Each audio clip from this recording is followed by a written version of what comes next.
함께 할 수 있을까요? 네, 그러면 네, 홍경민 소란 선배 그리고 조성현 감독입니다. 큰 박수 부탁드립니다. 저희 인사하고 자리에 앉을까요? 네, 네, 차렷 인사 반갑습니다. 해주세요. 네. 네, 저희 사실 한 1시간 정도 시간이 있어가지고 짧게 굵게 그리고 아주 밀도 있게 대답하는 시간을 갖도록 하겠습니다. 11월 6일 개봉을 하고 벌써 이제 한 2주 정도의 시간이 흘렀는데 리뷰나 댓글 같은 거 되게 열심히 보시는 편이신지, 그렇다면 가장 인상적이었었던 관객의 반응에 대해서 감독님부터 한번 들어볼까요? 감독님 매일 밤 혹시 읽으시느라 밤을 새시거나 그렇진 않으세요? 밤은 안 새고요. 한 2시까지는 계속 다 여러분들이 올린 거 다 보고 있습니다. 저. 그래서 좋은 얘기도 물론 많이 해주시고, 물론 뭐 쓴소리도 해주시는 거 다 하나하나씩 찾아보고 있고요. 뭐 기억에 남는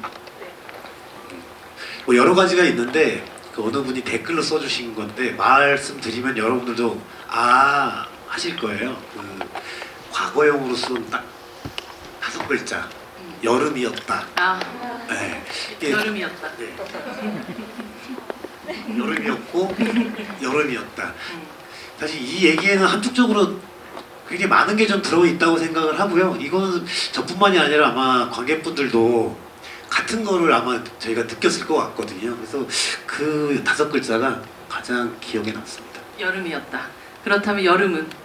여름은 저는 또 최근에 또 이 질문지를 받고 나서 한번 보았는데요.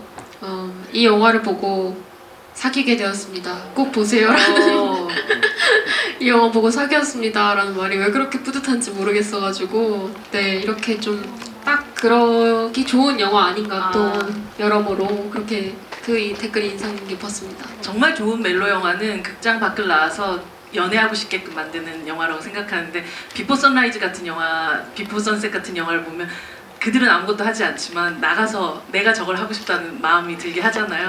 이 영화 청설이 그런 커플을 만들어낸 영화가 됐네요. 네, 홍경 배우는?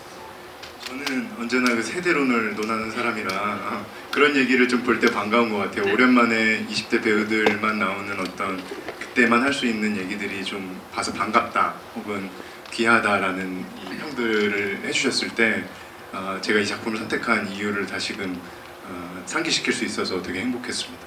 사실 그 나이에 그 세대를 자기 실제 생물학적인 나이랑 같을 때 연기한다는 게 되게 쉽지가 않거든요. 뭐 사실 여러분들도 이렇게 교복 입고 연기하는 경우들도 있기도 하고, 사실 10대가 10대를 연기하고 20대가 20대를 연기하고, 사실 그렇게 되는 경우가 흔히 있을 것 같지만 실제로 많이 일어나지 않는 경우들이 많아서, 사실 저 역시도 이 26 동갑의 두 사람이 함께 만나는 이 순간들이 되게 귀하다는 생각을 하면서 보게 됐습니다. 영화가 시작되면 용준이 방 풍경부터 시작이 돼요.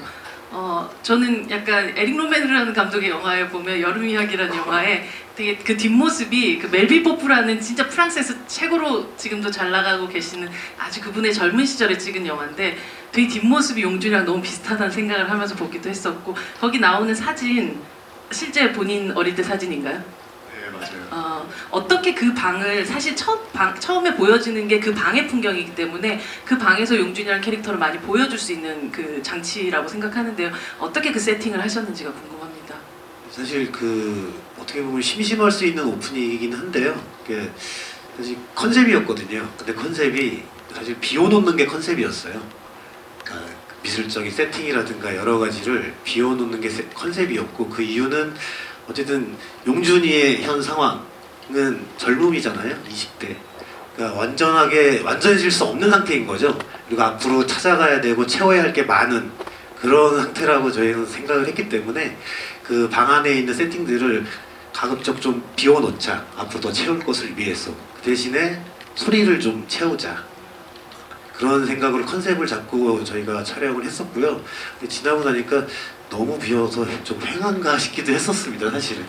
그렇지만 어쨌든 컨셉이었다. 되게 이력서의 빈칸 같은 그런, 그렇죠. 미술이라고 할 수가 있네요. 그렇죠. 네. 그 클로즈업으로 잡았던 그 전원이라고 하고 커서가 깜빡이면서 아무것도 쓰여지지 못한 상태. 때가 용준의 상태라고 저는 생각을 했거든요.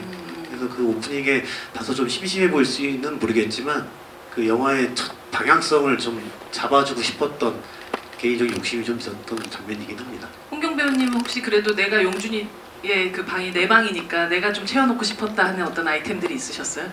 저는 책이었던 것 같아요. 왜냐면 저는 이 친구가 그렇게 할 일 없이 뭔가 떠도는 아이 같아도 자기 안에는 뭔가를 뭘 쫓을지 뭘 쫓고 싶은지 아는 친구처럼 처음 대본을 보고 다가왔기 때문에 감독님이랑 아주 사소한 것일 수 있겠지만 책이라는 거를 좀 채워넣어 보려고 했었던 것 같아요. 사실 초반 씬에서 보면 가게에서 엄마 아빠랑 얘기를 할 때 아직까지 여름이는 등장하지 않은 상태임에도 불구하고 홍경 배우가 유독 손을 많이 쓰는 방식으로 이야기를 하고 있다는 생각이 들었거든요. 그거는 세팅했던 어떤 의도했던 부분인가요? 그 연기는? 저는 근데 연기할 때는 그 계획 같은 걸 못 해놓는 놈이라 근데 그 왜 그런지는 모르겠는데 그렇게 됐던 것 같아요. 그게 좀 무책임한 답변일 수 있겠으나 저는 얘가 되게 유기적이고 이렇게 막 둥둥둥둥 이렇게 떠다니는 애처럼 좀 이렇게 첫인상이 다가왔어서 자연스레 그런 모습들이 나왔던 것 같습니다. 허우적거리는 듯한 느낌의 사실 농인들이 얼굴 이름을 사용한다라는 걸 사실 저도 잘 모르고 있었던 사실이었는데 이 영화 속에서 굉장히 그것이 인상적으로 또 보였었던 것 같아요. 되게 신체적인 특성을 고려해가지고 얼굴 이름을 짓는 경우가 많다라고 들었는데 그래서 이 영화 속의 용진이와 여름이의 얼굴 이름은 이 두 배우가 캐스팅된 이후에 정해진 이름인가요, 감독님? 아니요. 시나리오 작업할 때부터 있었던 설정이었어요. 이런 입꼬리를 가진 사람을 꼭 찾아야겠다 이렇게 생각. 선후 관계를 지금 정확히 기억할 수는 없지만 어쨌든 시나리오 쓸 때 참고했던 거는 원작 영화의 두 여배우 네. 분을 생각을 해서 그거를 떠올렸던 것 같고 그리고 실제로 다행히 정말 잘 어울리는 우리 배우들이 캐스팅이 됐지만 만약에 과거로 돌아갔을 때 만약 다른 배우분들이 캐스팅 됐다고 하면 아마 그분에 맞는 이미지의 얼굴 이름 바꾸지 않았을까 싶어요. 윤서 배우님이 홍경 배우와 감독님의 얼굴 이름을 짓는다면 뭐라고 지으실 수 있을까요? 어떻게 지을 수 있을 것 같아요? 오빠는 이게 뭐예요? 영화 영화가 흘러가는 그거군요. 이게 영화 박사님 교수님. 영화 박사님, 그러니까 영화 오빠의 키워드를 하나 꼽자면 저 영화일 것 같아요. 빠질 수 없는 그런 어떤 운명 같은. 그래서 한번 이렇게- 해주시죠. 제 이름은? 제 얼굴 이름은 이름은 그리고 감독님이 그 수호 선생님께서 정해 주시기도 하셨는데 이거라고 이렇게 머리를 이렇게 미시고 다니셔가지고 네. 이렇게 착 이렇게 넘기는 이렇게 멋있는. 이런 저는입니다 이런 약간 이런 걸 지어주셔가지고 와. 되게 찰떡인 것 같습니다. 감독님의 얼굴 이름은? 거부할 수 없잖아요. 사실 제 얼굴을 보시면 아시겠지만. 네. 이 두 사람이 만나게 되는 어떤 시작이 됐던 것이 이제 가을이가 있는 그 수영장에서 나중에 다시 찾아오게 되는 이제 용준이의 그 장면이기도 한데 여름이에 대한 정보를 얻기 위해서 가을이한테 말을 걸 때 청바지를 입은 상태에서 수영장 바닥에 앉는 걸 보면서 얘 되게 급하긴 급하구나 이런 어떤 세팅 이런 설정들 같은 것들은 그냥 자연스럽게 나오게 된 동작이나 그 자세였나요? 네, 맞아요. 뭐 시나리오에는 구체적으로 뭐 어떤 액션을 취한다라고 이렇게 이렇게 적혀 있진 않았고 그 감독님은 최대한 저는 되게 좋았던 게 저는 구체적으로 어떤 행동, 어떤 감정을 느낀다 이런 것들이 들어가 있는 시나리오를 그렇게 좋아하지 않아요. 왜냐면 제 상상 범위가 줄어들기 때문에. 근데 감독님이 적어주신 문체는 되게 간결하고 제가 상상해 볼 수 있는 여지들이 많았어요. 그래서 현장에 미리 도착해서 민주나 저랑 이렇게 뭔가 맞춰보고 하다가 자연스럽게 좀 나온 것 같아요. 네. 사실 가을이하고 여름이 같은 경우는 뭐 세상에 둘도 없는 가족이기도 하고 모든 걸 되게 공유하는 것 같은 그런 가족일 텐데 그날 굉장히 이렇게 인상적인 사건들이 일어난 거잖아요. 언니가 없는 사이에 어떤 남자가 와가지고 그걸 물어봤다라고 했었을 때 과연 가을이는 여름이에게 오늘 있었던 얘기를 미리 얘기했을까? 그렇다면 그 다음날 오토바이 그 스쿠터를 고치기 위해서 그 남자가 다가왔을 때 저 남자가 그 남자구나라고 생각을 혹시나 했었을까? 저는 이걸 딱 봤을 때 가을이는 안 했을 것 같아요. 가을이는 제가 가을이를 또 잘 알고 또 민주를 잘 알잖아요. 근데 비슷한 부분이 많은데 감독님도 그렇게 생각하시지 않으세요? 약간 장난기 어린 얼굴로 이렇게 하면서 약간 그 결과를 기다리고 있을 것 같은 약간 서프라이즈였으면 좋겠다 이런 마음이 있었을 것 같아요. 뭔가 언니한테 이런 관심 있는 친구가 있네? 어떻게 하나 보자 이렇게 뭐 알려주긴 했지만 보자 약간 이러면서 언니가 말을 하겠지? 언니의 변화를 그리고 가을이가 말없이 또 이렇게 한 발 물러서서 지켜볼 때가 종종 있잖아요. 그런 것들을 지켜보고 싶은 마음에 그냥 언니의 변화를 지켜보고 싶은 마음에 그렇게 했을 것 같아요. 말씀하신 대로 정말 말없이라는 표현이 그들은 말이 없이도 정말 많은 것들을 공유하고 있고 그리고 그 서로를 너무 잘 알고 있는 그런 자매라서 전 자매가 없는 사람도 되게 부러운 자매이기도 했던 것 같아요. 사실 이 영화 속에서는 용준이가 처음에 그냥 여름이에게 빠지고 그리고 뭔가 계속해서 사랑을 혹은 관심을 표하는 것 자체가 너무 자연스럽게 연출되고 연기하게 돼서 여기에 대해서 아무런 말하자면 고민이 없다는 것 자체가 되게 신비로운 일처럼 저는 좀 느껴지기도 했거든요. 왜냐면 친구만 해도 그분도 그러셔 뭐 이런 표현을 쓰기도 하고 어떤 사람이길래 어떤 삶을 살았던 사람이길래 이것들이 전혀 신경 쓰이지 않는 선택을 처음부터 그냥 고민의 어떤 필터링이 없이 들어가게 되었는지가 좀 궁금하더라고요. 네. 저는 제가 바로 이 캐릭터를 한 이유가 저는 이걸 해야겠다라고 마음먹은 이유가 방금 질문 주신 그런 점들 때문이었어요. 그러니까 누가 누군가를 사랑할 때 부수적인 것들이 어찌 보면은 지금은 되게 많이 영향을 받는 시기인 것 같은데 제가 느끼기에는요 주관적으로. 근데 이 친구는 그러지 않은 것 같은 거예요. 그리고 뭔가를 바라볼 때 혹은 뭔가를 들을 때 그러니까 뭔가를 내가 느낄 때나 이럴 때 온전히 솔직하다라고 느꼈어요. 이 친구는. 그러니까 내 마음의 소리를 잘 듣는 아이처럼 들렸다고나 할까요? 그러니까 이 친구를 보고 처음 사랑에 빠져서 드는 생각들이나 이런 것들이 오로지 그냥 순수한 사랑의 형태로 보였던 거죠. 그래서 뭐랄까요? 그게 뭐 저한테는 되게 뭐 어떻게 보면은 어떻게 저래라고 보일 수는 있겠지만 저는 그게 순수한 사랑의 형태로 다가왔기 때문에 저도 약간 그런 타입인 것 같아요. 뭐 어떻게 설명을 했지? 근데 네. 사실 용준이가 여름이에 대해서 왜 저렇게 아무런 선입견 없이 다가갈 수 있었지라고 생각하는 그것만큼 본인도 용준의 선택에 대해서 그런 생각을 별로 안 했던 거군요, 아예. 네.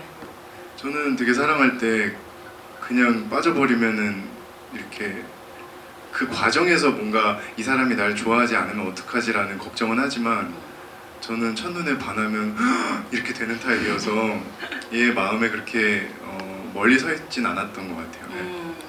사실 이 수어의 힘이라는 게 우리는 이제 발화되는 그런 대사들을 계속 들으면서 영화들을 보고 오다가 수어로 연기하는 배우들의 그 어떤 힘 같은 것들을 저는 이 작품을 보면서 느꼈었던 것 같아요. 우리 흔히 말하면 목소리는 데시벨이라든지 그 목소리의 크기 같은 것들을 생각을 하게 되는데 이 손으로 대화를 하고 손으로 대사를 한다는 것 자체는 본인 배우에게 있어서 굉장히 새로운 경험인 동시에 좀 이상한 자유 같은 것들도 또 주지 않았을까 싶거든요. 윤서 배우님 어떠셨어요?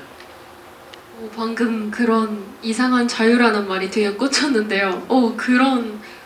그게 맞는 것 같아요. 되게 어떻게 질문 주시는 분들은 다 되게 어려웠을 것 같아요. 되게 다 뭐 힘든 점이 많았을 것 같아요라고 말하시는데 저는 정작 배우고 연기하면서 생각보다 뭐 힘들거나 답답했던 경험이 아예 없거든요.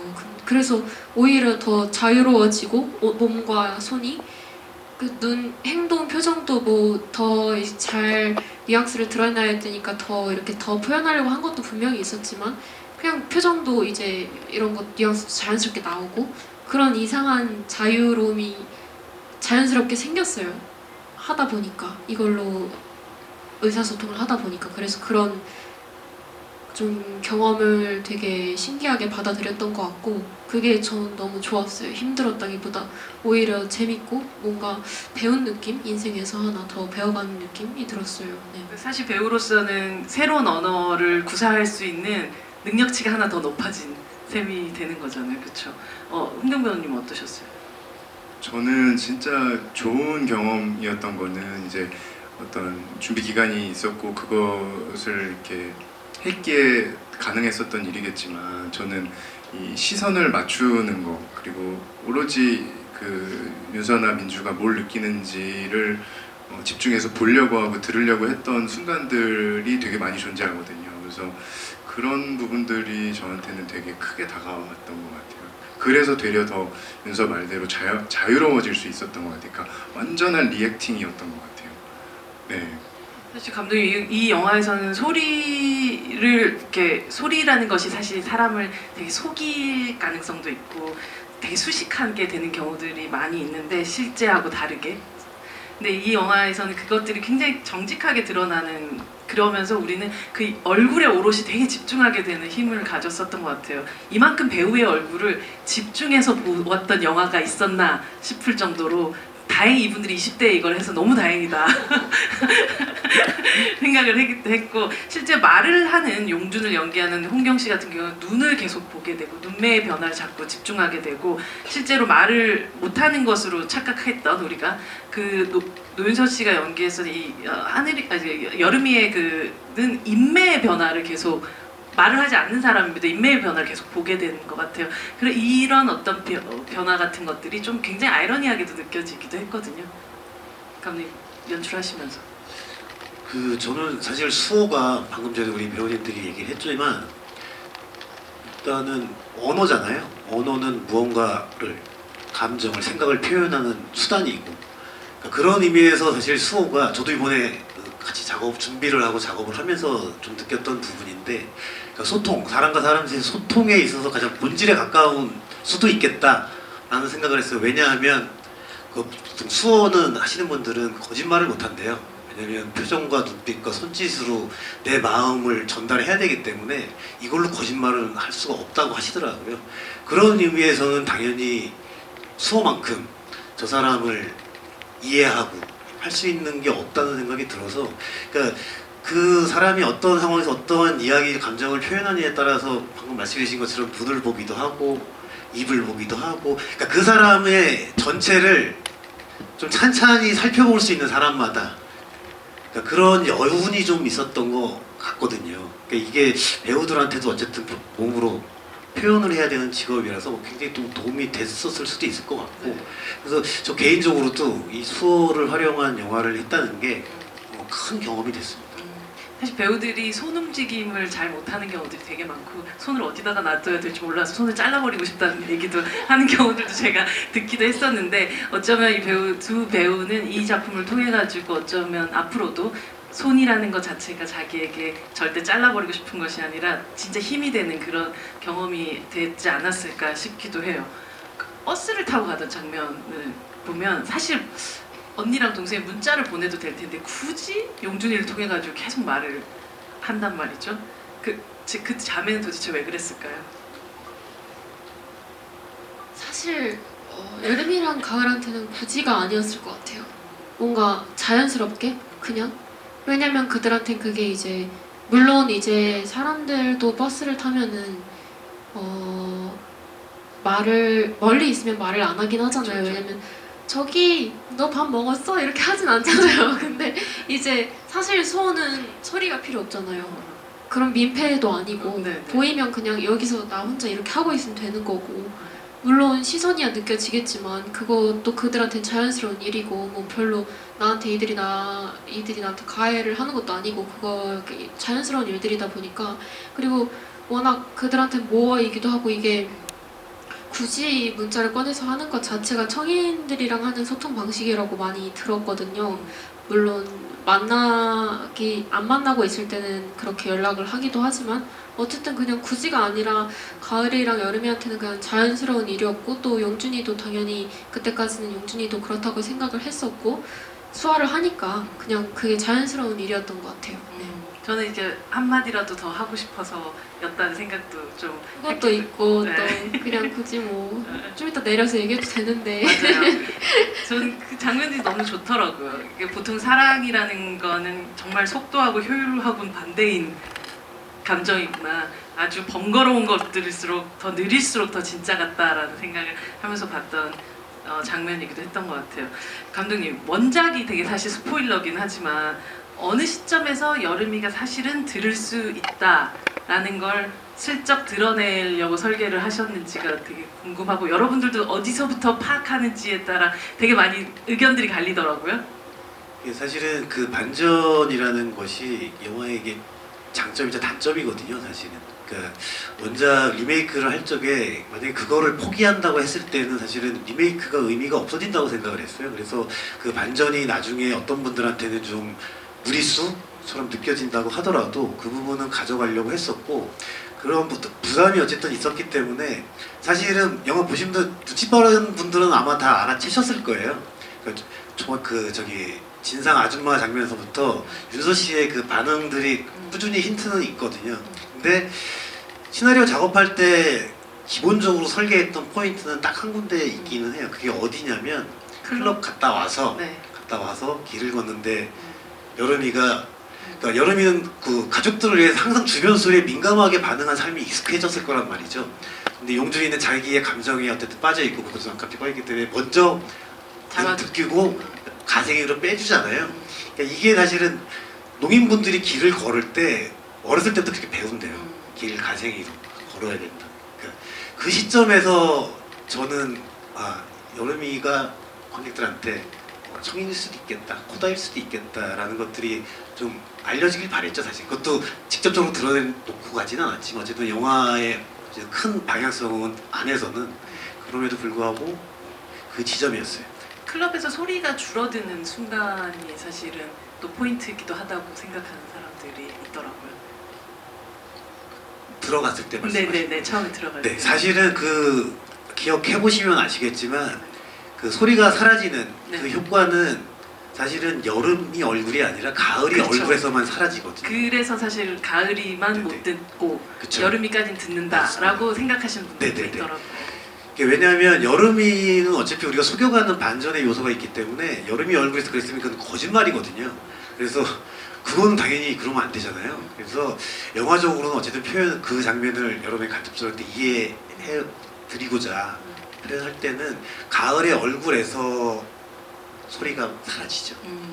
이 영화는 계속해서 그 누군가가 누구를 바라보는 어떤 시선의 영화였다는 생각을 했거든요. 그리고 그 시선의 주인이 누구로 바뀌는가 하는 그 지점들도 굉장히 영화를 또 사랑스럽게 만드는 부분이었던 것 같은데 실제로 용준이가 처음에는 거의 계속해서 여름이를 하염없이 바라보고 멀리서 바라보고 숨어서 바라보고 훔쳐보고 막 이러다가 어느 순간 약간 그런 느낌이 여름이에게로 가는 그런 느낌을 받게 됐던 것 같아요. 그러다가 이제 여름이가 멀리서 말 그대로 두 사람이 첫 데이트 때 혼자 있는 용준이 볼 때 용준이 그때 너무 잘생겼던데 볼 때 사실 먼저 건너가잖아요. 그 먼저 건너가는 거 먼저 기다리라고 하는데 먼저 건너가는 게 이미 그때부터 이제 여름이의 마음이 시작됐다고 봐도 될까요?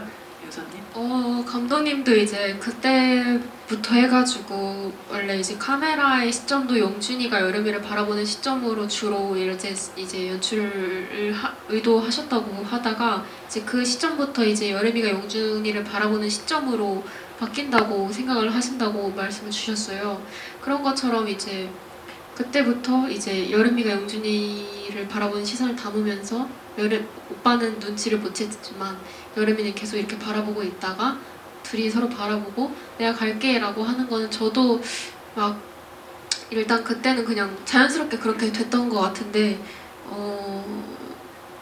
그쵸. 여름이가 용준이한테 마음을 완전히 열고 먼저 이제는 다가가는 이제 그 전까지는 용준이가 이제 끌어내주고 다가오고 이랬었다면 이제는 여름이가 한 발짝 먼저 다가가는 그런 씬인 것 같아요. 네. 그래서 그 시선의 밸런스, 균형감이 굉장히 좋았던 영화기도 했었습니다. 첫 데이트 때 여름이 바라보고 있을 때 용준이 눈에는 거의 눈물이 맺히는 수준으로 반짝거리던데요. 이건 일부러 그러신 건가요? 눈물이 그냥 나든가요? 뭐가 있어도. 아, 그거 잘 모르겠습니다. 근데 저도 우는 줄 알았어요, 저는 진짜. 저도 처음에 보고 왜 저래지 쟤? 이랬는데 근데 두 번째 저도 이제 세 번째 관객분들처럼 뭐 여러 번 보시는 분들도 계시겠지만 그래서 근데 저는 이 영화를 찍으면서 되게 아직까지도 이런 적이 없는데 전 찍고 나면 다 잊어버리는 타입이거든요. 근데 윤서랑 같이 찍었던 몇몇 순간들이 되게 깊게 남아있는 순간이 있어요. 근데 그 중에 하나도 그 씬이거든요. 근데 되게 떨렸던 순간이에요. 그러니까 처음 뭔가 얘가 그 버스 타고 오면서나 그러니까 친구해줘서 고마워라는 말을 여름이한테 듣고 나서 얼마나 생각이 많았겠어요. 그게 영화에서 표현은 안 되는데.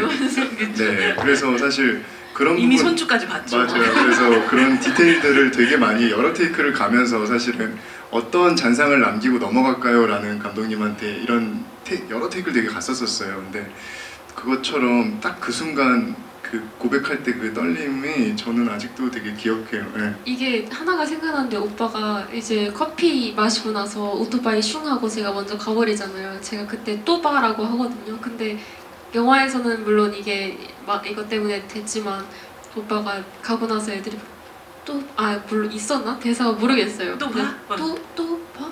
또 봐? 약간 이렇게 해서 이렇게 이런 게 기억에 남는 것 같아요. 말 한마디 한마디가 얼마나 모든 것이 막 들었다 놨다 하는 그런 거겠어요. 정말 그 밥이라는 단어를 얘기할 때 유독 입술이 이렇게 붙었다가 떼지면서 밥 너무 예쁜 소리가 나더라고요. 예쁜 소리여서 다행입니다. 예쁘다고 느껴주셔서 다행입니다. 오히려 그쪽 사운드를 좀 더 강조한 부분이 있으세요, 감독님? 기본적으로는 촬영할 때는 네. 우리 배우분들이 손짓 소리, 몸짓 소리, 숨소리들을 최대한 담으려고 했고요. 이거는 사실 시나리오 작업할 때부터, 왜냐하면 음성이 사라질 거라는 건 시나리오 보면 누구든지 다 알잖아요. 그래서 그런 부분들을 신경을 썼는데 그 동시녹음 어쨌든 현장이라는 게, 촬영 현장이라는 게 통제가 쉽지는 않잖아요. 또 요즘 또 그 미페를 끼쳐서도 안 되고. 그래서 대부분의 소리들은 어쨌든 후시 녹음을 통해서 과하지 않게, 네. 그리고 화면에서 충분히 들려올 수 있을 것 같은 소리들을 보강을 했죠.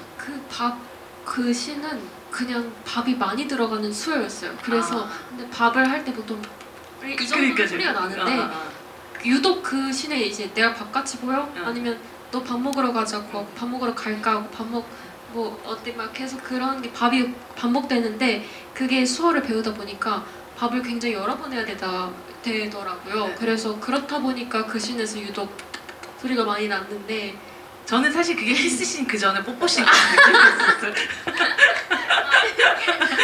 그렇게 약간 하나하나 레벨업 하셨다는 약간 그 말로 따지면은 그냥 너 이렇게 얘기하고 약간 귀엽게 따지는 씬, 약간 장난치는 씬인 것 같아요. 수어로. 네. 근데 그 장난이 맞아요. 그런 소리 같은 걸로 장난처럼 느껴져서 너무 귀여웠던 장면이 됐던 것 같아요. 감독님 뭔가 얘기해. 아니요, 다른 건 아니고요. 네. 쩝쩝쩝 소리였으면 안 썼을 거예요. 근데 다행히 모 아나운서님처럼 뽀뽀녀 같은 느낌이 있어서 그런 뭐 말씀해주신 것처럼 귀엽고 네. 사랑스러운 느낌이 있어서 정말 저는 나중에 보면서 헤드폰을 들으면서 만족을 했습니다. 네. 용준이 아마 거기에 연트럴 파크인가요? 걸어가던 귀를 막고 걷는 체험 같은 경우를 뭐 해보는데 이제 대리 체험을 한달까 그런 걸 사실 배우님도 직접 해보셨어요? 때문에요? 네.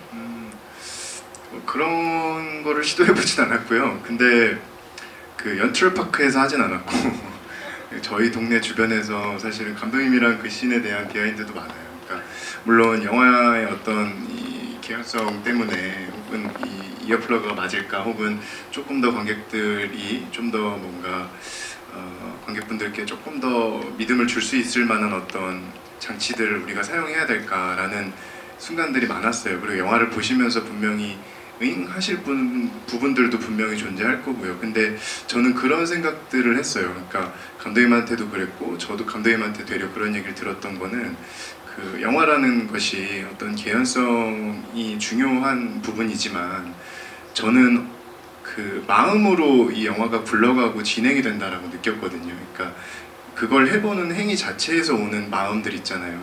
그게 가닿기만 한다면, 그게 가닿을 수 있다면, 그리고 우리가 이 신에서 만들어보고자 하는 건 그것이 아니냐라는 것들이 있었기 때문에 실제 그 마음도 저도 알아가 보려고 연철파크는 아니지만 그걸 시도했었고, 네, 그런 시도들을 감독님이랑 되게 많이 주고받았었어요.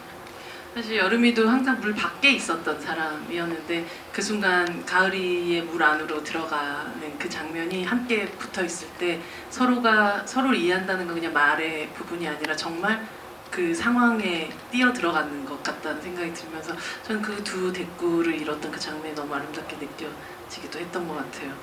그 가을이와 여름이가 함께 수영장에서 언니의 꿈은 뭐냐고 이렇게 물어보던 그 장면, 두 배우의 연기 저 박수 한번 쳐드리고 싶은.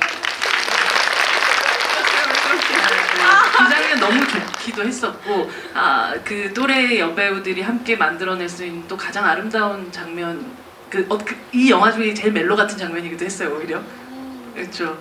약간 멜로의 이후의 얘기 같은, 헤어지는 멜로 같은 얘기이기도 했는데 사실 그 장면도 그렇고 이후에 이제 엄마 아빠랑 이야기, 특히 나중에 어머니랑 얘기를 하던 그 장면을 보면서 여름이가 보여줬던 어떤 행동들이나 반응들이 충격을 받은, 그러니까 세상 태어나 처음으로 이런 얘기를 들은 것 같은 얼굴이어서 좀 신기했던 것 같아요. 그냥 단순히 나는 이렇게 희생했는데 내 마음 몰라줘가 아니라 사실 주어가 사실 내가 아니라 가을이었다는 걸 긴 시간 인지조차 못했던 사람이구나 이 사람.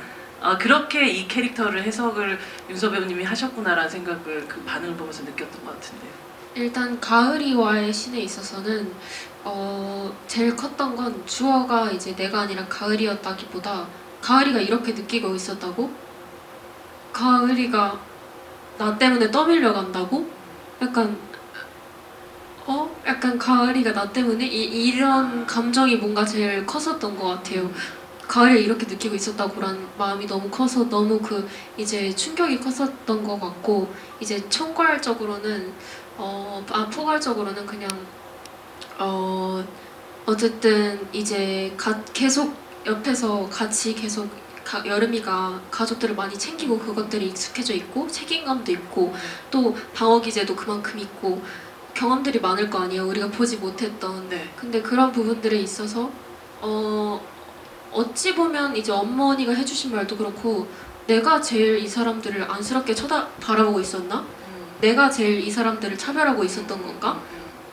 제일 가까이 내가 제일 잘해준다고 생각하고 있었는데 오히려 내가 제일 그런 사람일 수도 있었겠다. 그게 동정이라니 약간 이런 것 때문에 되게 충격으로 다가왔을 것 같고, 여름이는 물론 꿈이 크게 없었기 때문에 꿈을 너무나 명확하게 쫓고 있는 가을이를 그냥 무작정 일단 이렇게 뒷바라지하면서 같이 자연스럽게 그냥 그렇게 생활하다가 그러고 있었는데 이게 가을이한테 부담이 됐다고, 이런 마음이 가을이랑 할 때는 컸었던 것 같고, 네, 그랬었던 그런 생각들을 했었던 것 같아요. 그렇게 순서적으로 하나씩 깨져가는 과정들이 네. 엄마와의 대화에서 사실은 더욱더 네, 엄마 왜 내가 도와주는 게 나 열심히 살았는데 이렇게 엄마 아빠 도와주고 가을이도 이게 왜 좋은 게 아니야? 이게 착한 왜 좋은 딸. 게 아니야?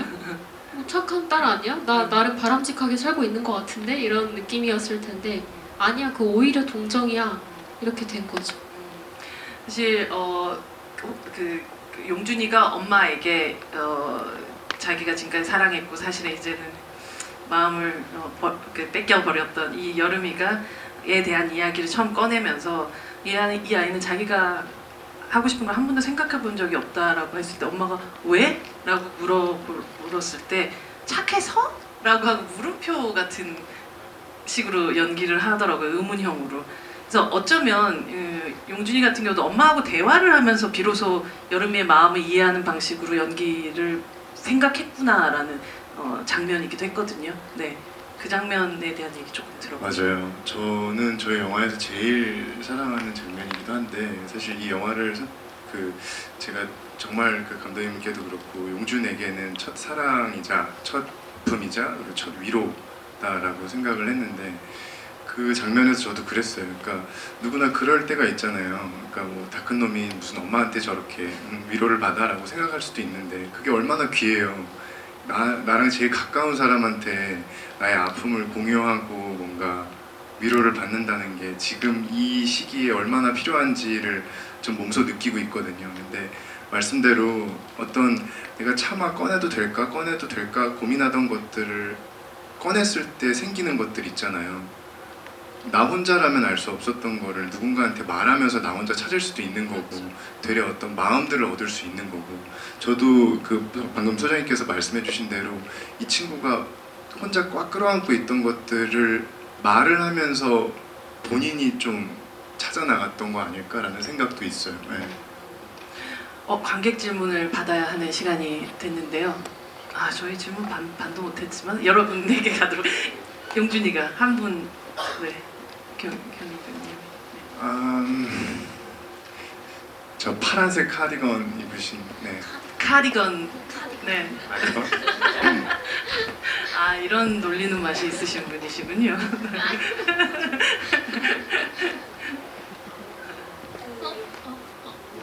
네.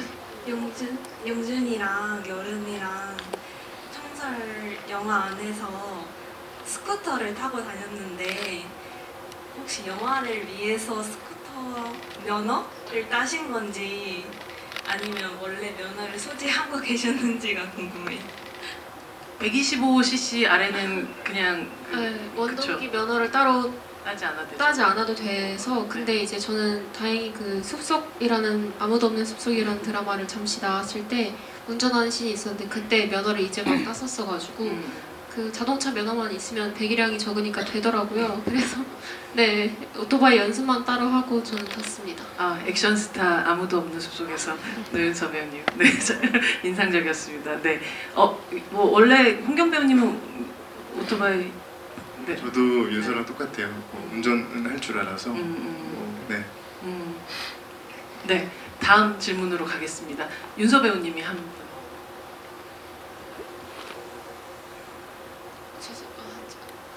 어떡하지? 어렵죠. 그래서 제가 안 하죠. 그쵸. 네, 저기 카멜색, 네. 네, 이렇게 하신 분. 네. 근데 여기 페이지. 네, 세 번째, 네 번째, 네. 감사합니다. 안녕하세요. 안녕하세요. 제가 제일 좋아하는 장면이 그 놀러가는 버스 안에서 용준이가 수어로 두 자매의 징검다리 역할을 하는 장면인데요. 사실 그 장면을 보면 용준이 옆에 어떤 아저씨가 엄청 뚫어지게 용준이를 쳐다보거든요.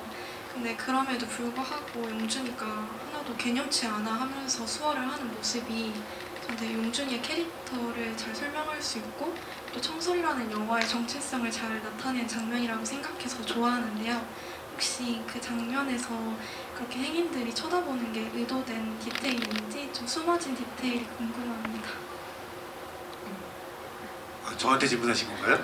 네. 두 분이 나눠서 해주셔도 좋죠. 네. 네네.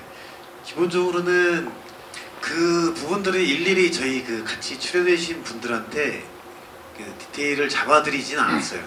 그냥 자연스럽게 일단 그 상황의 분위기를 만들고 그러니까 배우분들이 그렇게 할 때 그러니까 어떤 반응을 해도 괜찮으니까 자연스럽게 하셔라 라고 말씀을 드렸거든요.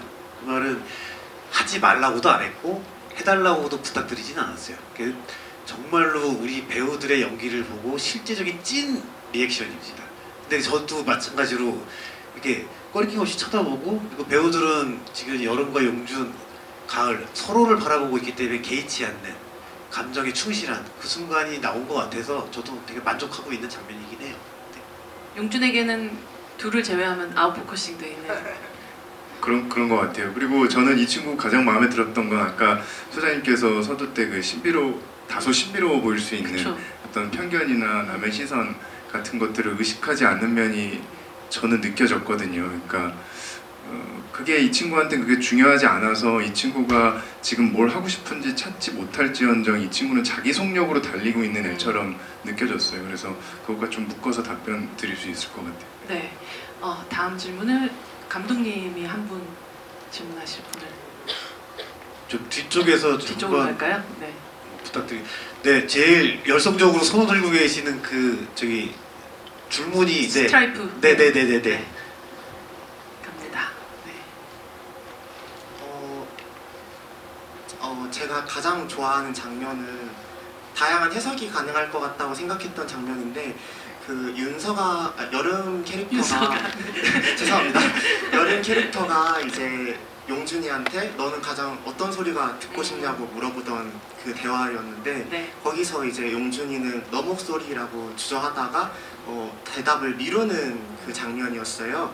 그래서 그 장면을 통해서 원래는 약간 서로가 들린다는 거를 알아차릴 수도 있었던 것 같은데 그렇게 의도하신 바가 있는지가 궁금하고, 그리고 역으로 용준이가 여름이한테 그 질문을 했다면 어떤 대답이 나왔을지도 궁금합니다. 네. 제가 먼저 짧게 설명을 좀 드리자면 어쨌든 간에 서로가 농인인 것을 오해하고 있는 거잖아요. 우리는 용준이가 농인이 아니라는 건 알고 있긴 하지만 그런 의미에서 여름이는 마찬가지로 그때 한번 가을이한테 모든 거를 맞춰주고 내가 배려를 해주고 하는 것처럼 용준이라는 사람이 내 마음에 어느 정도 들어왔기 때문에 그 이후의 상황을 상상했을 거라고 저는 생각을 하거든요. 만약에 내가 이 친구랑 친구로서 아니면 남자친구로서 같이 해나갔을 때 내가 해줄 수 있는 게 뭐가 있을까, 뭐 이런 고민, 현실적인 고민을 약간 했을 것 같아요. 그런 의미에서 예를 들면 가을이한테 여름이가 해주는 것처럼 용준이한테도 더 친해지면 무슨 소리가 듣고 싶어? 라고 했을 때는 그 소리를 들을 수 있는 다른 방법을 찾으면 되니까 클럽에 가서 스피커 소문 되는 것처럼 그런 의미로 나는 물어봤을 거라고 생각을 하고요.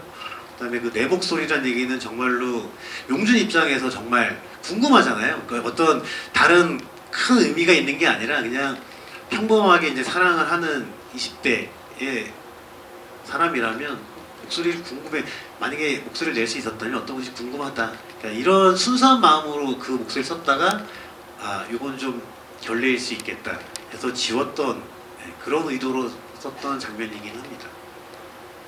어떤 걸 뭐 제일 듣고 싶은 목소리가 뭐였을 것 같으세요? 그 질문을 반대로 한다면 용준이가 넌 무슨 소리를 제일 듣고 싶어? 라고 물어본다면 여름이라면 뭐라고 나는 답했어요? 다 들을 수 있어. 굳이 숨기려고 했던 건 이걸- 아니다. 그쵸? 이걸 왜 나한테 물어보는 거지? 약간 생각했을 수도 있고, 네. 뭐 저도 오빠 목소리 용준이 목소리 아니었을까요? 그쵸. 뭔가 비슷했을 것 같아요. 둘이 누가 물어보든. 사실 저는 이 영화 보면서 아시다시피 이 영화는 15년 전 만들어진 대만판 청설의 리메이크작이긴 하지만 제가 느끼는 청설은 되게 뭐 8월의 크리스마스라든지 봄날은 간다라든지 이 한국 멜로 영화가 정말 아름다웠던 시절의 기운을 잇겠다는 어떤 마음 같은 것들이 고스란히 그렇게 담긴 작품같이 느껴지기도 했어요. 스쿠터를 나란히 타고 동네를 가는 이 젊은 청춘에서 한석규 씨와 심은하 씨가 떠오르기도 했고, 또 소리를 채집했던 유지태 씨 대신에 소리가 없는 세상을 살아가는 여자를 등장시켰던, 근데 그 영화들이 끝내 헤어짐에 대한 영화였다면 이 영화는 오랜만에 만남에 대한 이야기를 담고 있어서 너무 좋기도 했었던 그런 영화였던 것 같아요. 그래서 저는 이 영화의 제목을 약간 여름이 온다, 이런 봄날은 간다가 아니라 여름이 온다 같은 느낌으로 생각을 하기도 했었어요. 사실 여름이 같은 경우는 계절을 너무 일찍 살아버린, 사실 가을이의 계절을 살고 있었던 사람이었잖아요. 그러던 여름이 드디어 제 계절을 찾은 그런 이야기처럼 느껴졌던 영화이기도 했습니다. 그래서 또 용준인 6월은 8월을 만나게 되는 그런 느낌이었달까. 그래서 정말 이 영화가 굉장히 희망적으로 느껴지는 그런 영화이기도 했고, 동시에 요즘 같은 아주 아주 커다란 이야기들이나 아주 커다란 장르가 아니면 극장에서 보기 힘든 그런 시대에 이런 따뜻하게 사람에 대해서 이야기하고 사랑에 대해서 얘기할 수 있는 멜로 영화의 계보를 이었다는 것 자체가 저는 굉장히 반가운 느낌이 들었던 것 같아요. 감독님 스스로도 이제 이 시나리오를 써 내려가시면서 이 앞선 멜로의 클래식들을 좀 떠올리면서 쓰신 부분도 좀 많지 않았을까 싶거든요. 네, 어느 정도는 어쩔 수 없이 저도 옛날 사람이라서 진짜 오래된 첫사랑의 기억을 당연히 더듬어가면서 사실 작업을 했고요. 그다음에 참고할 만한 기존에 제가 20대 때 재미있게 봤던 감성적으로 봤던 영화들을 당연히 떠올리면서 작업을 했는데 그 시절의 영화들은 그러니까 시대가 바뀌었기 때문에 영화도 시대에 맞게 달라지고 있는 게 전 자연스럽다고 일단은 생각은 하고요. 다만 첫사랑의 이미지는 지나간 시절에 대한 추억일 수 있잖아요. 그런 의미에서는 그때 그 영화들이 갖고 있던 느림의 미학이라든가 여백과 여운, 그러니까 이게 현 시대랑은 약간 좀 다를 수 있을지언정 그것이 저한테 어떤 추억을 불러일으키는 어떤 감성을 불러일으키는 장면들이었기 때문에 그런 감성들이 조금은 이 영화, 현 시대를 얘기하는 이 영화에서도 여러분들한테 좀 전달이 되기를 좀 바라는 마음으로 작업을 했는데 다행히 일단 소장님도 그렇고 여기 계신 분들도 그런 부분들을 어느 정도는 좀 느껴주신 것 같아서 되게 다행이라고 생각으로 감사드리고 있습니다. 네. 딱 한 분만 질문 받아볼까 봐요. 이번 제가 저기 제일 끝으로 가볼까요? 네, 이쪽에 제일 마지막 열에 제일 뒤. 네, 맞습니다. 네.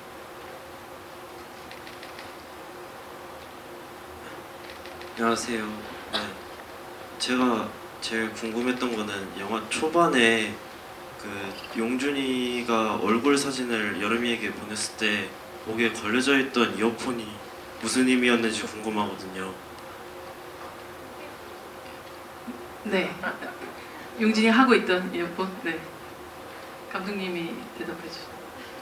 네, 사실은 어떻게 보면 여름이가 사실 청인이잖아요. 사실 여름이도 그런 의미에서 용주는 어떤 그 사진을 보낼 적에 이게 숨겨야 되겠다 이런 마음으로 했을 것 같지는 않거든요. 그래서 배달하는 와중에 자연스럽게 그 모습 그대로 찍었던 건데 사실은 여름이도 청인이다 보니까 그 사진에서 그거에 대해서 느끼지 못했던 거죠. 그쵸. 네. 이상한 점. 그러니까 저도 몰랐어요.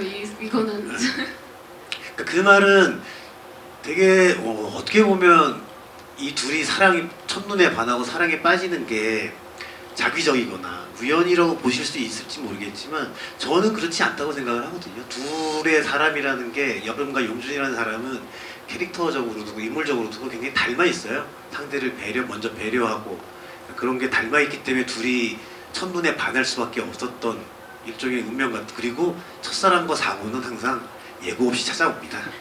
그러니까 여러분들도 첫사랑을 떠올리시면 이유 없이 그냥 그 사람한테 빠져들고 감정을 느끼고 했다고 저는 생각이 들어요. 네. 그런 의미라고 이해해 주시면 좋을 것 같습니다. 네. 윤서 배우님 왜 이렇게 고개를 절레절레 흔드셨어요? 감독님의 이 로맨틱함에 귀여우셔가지고. 홍경 배우님이 인터뷰할 때마다 그런 얘기 많이 하시는데 시간이 지난 다음에 어떤 영화들 생각하면 그 영화의 어떤 이미지 같은 것들로 기억하게 된다고. 우린 굉장히 많은 영화들을 보다 보니까 결국 남는 건 막 엄청 스토리가 아니라 한 장면 같은 것 같아요. 두 배우님 그리고 감독님이 청설이라는 작품이 만약 시간이 지난 후에 하나의 이미지로 기억된다면 어떤 이미지로, 어떤 장면으로 기억되길 바라시나요? 감독님부터 해주실까요? 저는 영화 내의 어떤 한 장면이라기보다는 그 영화의 샷들, 컷들 중에서 좀 의식적으로 좀 많이 썼던 장면들이 있어요. 당연히 여러분들도 아시겠지만 누군가가 누군가를 바라보는 어떤 화면들, 그리고 다음에 서로 마주보고 서로 바라보는 그런 장면들이 사실은 영화 속에서, 물론 모든 영화에 그런 장면들이 많이 있기는 해요. 근데 저희 영화에서는 그걸 조금 더 부각시키려는 나름대로의 숨어있는 노력들이 있거든요. 그러니까 그런 장면들이 영화 전체에 흐르고 이 세 배우, 용준 여름 가을의 인물들 사이에서도 계속 보여지고 있거든요. 그래서 그런 장면들처럼 나중에 여러분들이 이 영화를 떠올릴 때 그 용준 여름 가을에 여러분들의 얼굴과 사랑하는 사람들이 들어가 있는 느낌으로 좀 떠올리셨으면 좋지 않을까 그런 생각을 해봤습니다.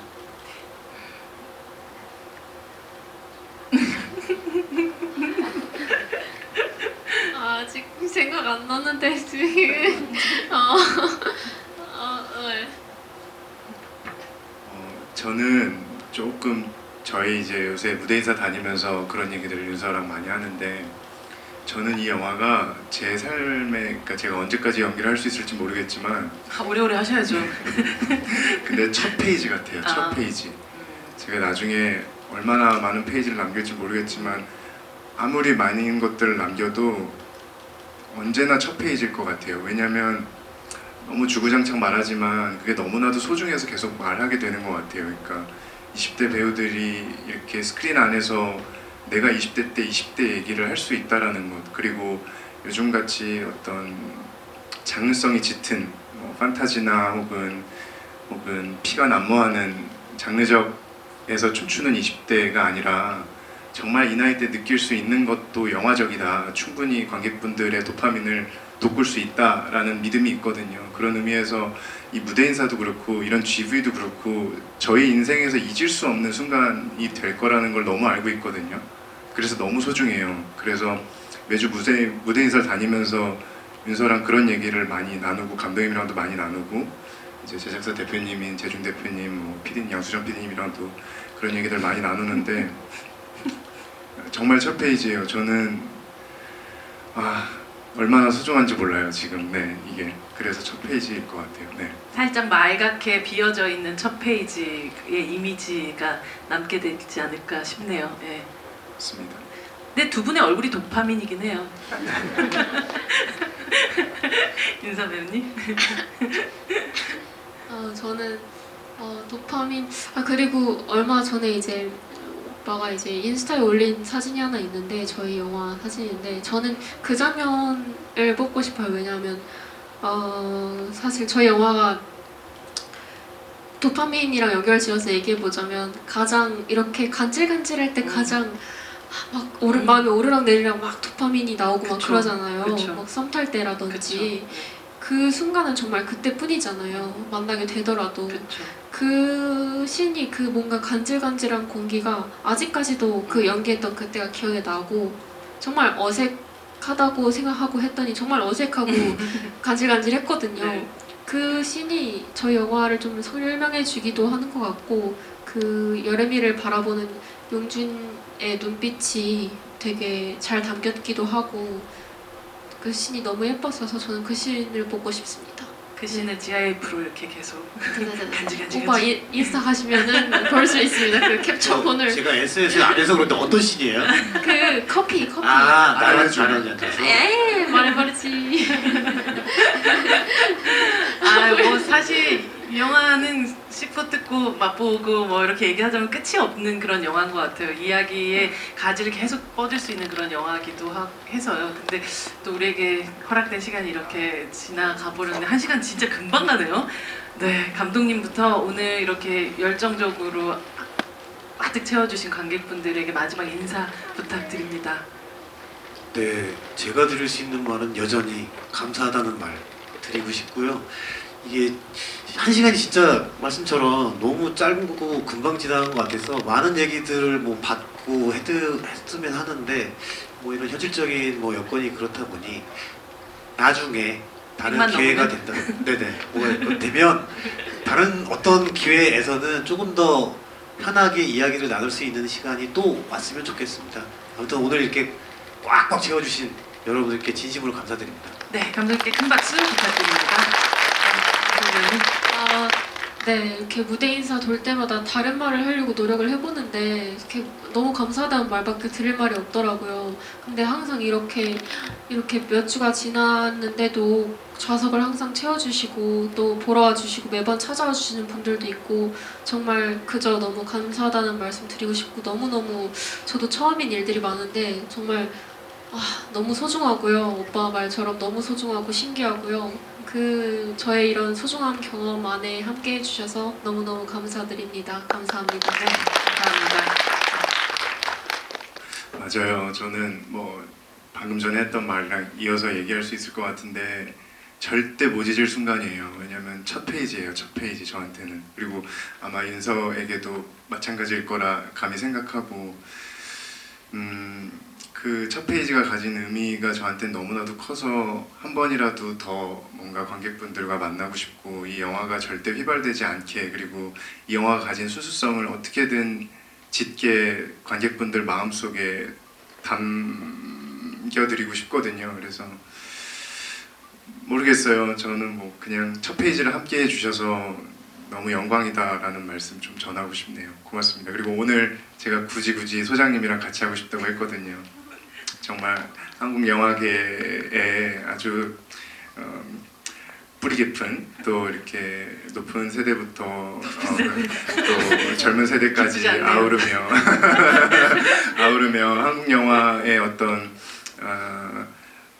정말 저는 뭐랄까요 이 굉장한 생명력을 불어넣고 계셔 주신다고 생각을 해서 오늘 너무 함께 해주셔서 너무 고맙습니다. 네. 감사합니다.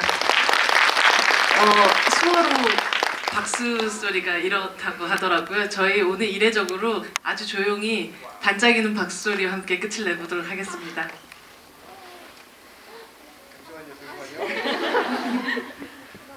둘.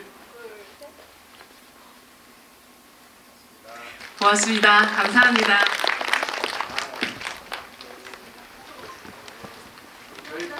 네, 조심히 들어가세요. 사진 찍고 가나요? 네.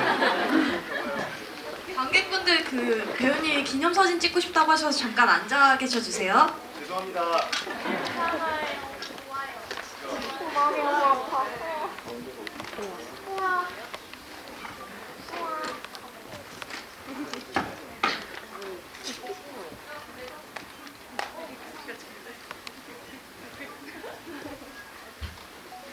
저희 아까 해주셨던 것처럼 박수 수어로 해주시면 감사드립니다. 감사합니다. 찍을게요. 하나, 둘, 셋, 네, 감사합니다.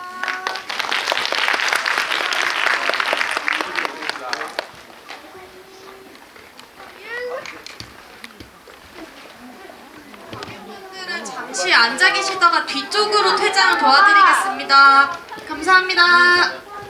몇 번이야?